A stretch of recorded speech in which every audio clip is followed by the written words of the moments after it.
प्रणाम करै छी सब गोटे के। आइ फेर से अहाँ सबके हम एकटा सुंदर सन श्री राम जी के भजन सुनाबऽ जा रहल छी। एहि भजन के रचनाकार छथि आदरणीय श्री मणिकांत झा जी, जकरा हम ढोलक के थाप संग प्रस्तुत कऽ रहल छी। तऽ चलू सुनू ई गीत।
भजन कीर्तन मार्ग अछि चार रे।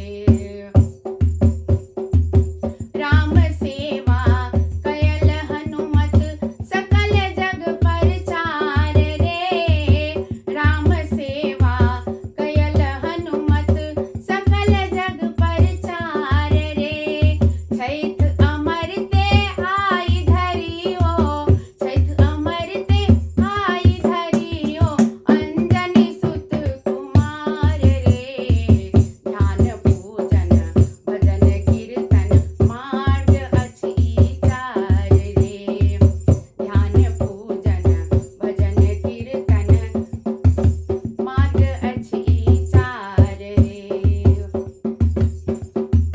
राम धीर गंभीर नायक, राम धीर गंभीर नायक, राम छथि बुधियार रे। राम धीर गंभीर नायक, राम छथि बुधियार रे। राम रावण वध कयलनि, राम रावण वध कयलनि, राम खेवनहार रे। ध्यान पूजन भजन कीर्तन मार्ग अछि चार रे। ध्यान पूजन भजन कीर्तन मार्ग अछि चार रे। राम नामक जतेक चर्चा, राम नामक जतेक चर्चा, हो जतेक विस्तार रे। राम नामक जतेक चर्चा, हो जतेक विस्तार रे। मणिकांत मिथिला वास रहने, मणिकांत मिथिला वास रहने, कृपा केर आसार रे। ध्यान पूजन भजन कीर्तन मार्ग अछि चार रे। ध्यान पूजन भजन कीर्तन मार्ग अछि चार रे।